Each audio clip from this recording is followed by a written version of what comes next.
안녕하십니까, 알림이 황희두입니다. 최근 류호정 의원의 논란이 계속해서 이어지고 있습니다. 지난 영상에서도 간단히 말씀을 드리긴 했지만 특히 청년 정치인에 대해서 정말 생각해 볼 게 많다고 보는데요. 저도 많은 분들께 비판과 비난을 받고 때론 여기저기서 조롱도 당하지만 그게 단순히 나이가 어려서라고 생각하진 않습니다. 청년 정치인들이 대중의 주목을 더 받는 이유가 뭐겠습니까? 아무나 소화할 수 없는 일을 하고 그만큼 기대도 크기 때문 아니겠습니까? 청년을 대변하는 역할도 매우 중요하지만 정치인의 역할도 못지않게 중요하다는 사실을 잊지 않았으면 좋겠습니다. 정당을 떠나 모든 당에서 청년 정치인이 더 많아졌으면 하는 마음으로 글을 남기기도 했는데요. 그만큼 정치인이라는 자리가 쉽지 않은데 이거에 대해서 좀 진지하게 돌아봤으면 좋겠다는 생각이 듭니다. 아무튼 첫 번째 주제인데요. 황보승희 의원 관련된 내용을 간략하게만 전해드리려고 합니다.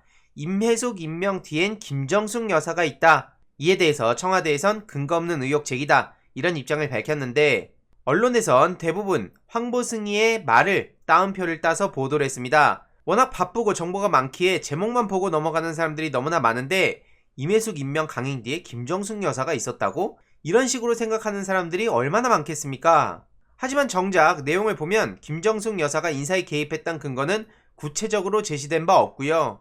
심지어 황보승희 의원은 임혜숙 장관이 여성이어서 낙마 대상에서 제외됐다는 주장도 했습니다. 한마디로 젠더 이슈에 불붙이고 김정숙 여사 엮어서 또 저렇게 본인 주가를 올리려고 하는 것 같다는 생각이 드네요. 참고로 과거엔 팽수를 국감에 출석하라 그래서 엄청나게 많은 비판을 받았던 사람이 바로 황보승희 씨입니다.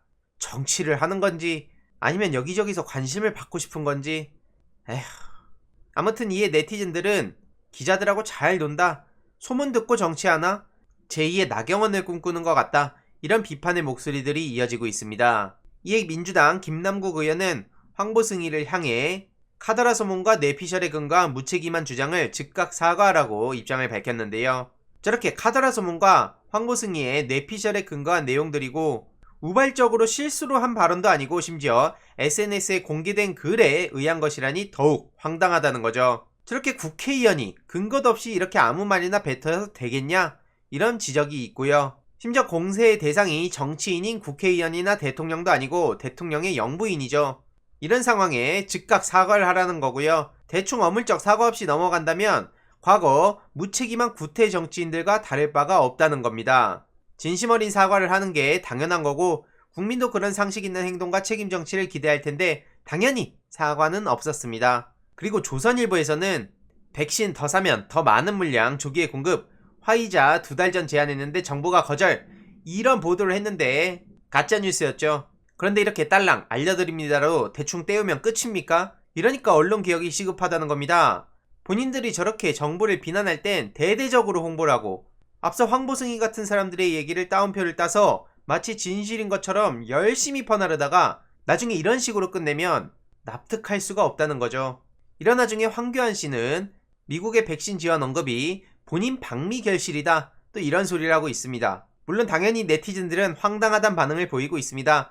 잡복도 어느 정도지, 이 정도면 거의 개그 수준 아니냐, 도대체 정체가 뭐냐, 문재인 대통령이 물밑 접촉하고 협의해온 걸 뭐라고 숟가락을 저렇게 얹는지 모르겠다, 이런 반응들이 이어지고 있고 황교안 씨가 하도 헛발질을 많이 차니까 국민의힘 내부에서도 우려하는 목소리들이 나오는 게 현실 아니겠습니까? 이외로도 지금 홍준표 씨와 하태경 씨가 또 서로 비판을 주고받고 있는 상황이고요. 한마디로 저격을 서로 하고 있는 겁니다. 홍준표 의원 입장에서는 본인의 복당을 반대하는 사람들을 향해서 저렇게 비판을 하고 있는 거고, 하태경 씨는 홍준표 씨를 향해 정권교체 방해하지 말고 물러나라, 뭐 이런 식으로 얘기를 하는 거죠. 하지만 네티즌들은 홍준표 말이 맞다는 반응이 더 많습니다. 하태경 씨한텐 명분이 없다는 거고 바른정당 만들어서 그렇게 친정 욕하더니 어느새 다시 들어가서 주인 행사하고 있다, 정말 비겁하다는 얘기죠. 지금 국민의힘 내부에서도 본인들 권력 다툼 어마어마하게 이뤄지고 있습니다. 결국 윤석열을 놓고도 국민의힘 내부에선 다양한 의견들이 나오고 있는데 아무튼 윤석열은 지금 대선 도전 확고하다는 입장을 밝혔습니다. 그런데 국민의힘에 입당을 하면 그 순간 지지율이 급락할까봐 걱정이라는 건데요. 지지율이 뒷받침된다면 독자 세력화도 가능할 것이라고 예상했다는데 윤석열이 정치적으로 보여준 게 뭐가 있습니까? 독자 세력이요? 말 같지도 않은 소리죠. 당연히 정치권 일각에서도 정당의 도움이 필요하다고 지적하고 있는데 윤석열 입장에서도 여러가지 머리가 아플 겁니다. 국민의힘에 들어가면 또 어떻게 되겠습니까? 모든 것이 본인 개인을 위한 쇼였다는 것이 제대로 탄로나는 것이고 그 안에 들어가지 않고 제3지대의 세력화를 하려고 움직이는 것 같기도 한데요. 그렇게 되면 또 일부에서 가만히 둘까요? 여태까지 반문재인이라는 걸로 저들은 뭉쳐있는 듯 보였지만 결국 저기도 찢겨질 수밖에 없는 게 현실이라고 생각합니다.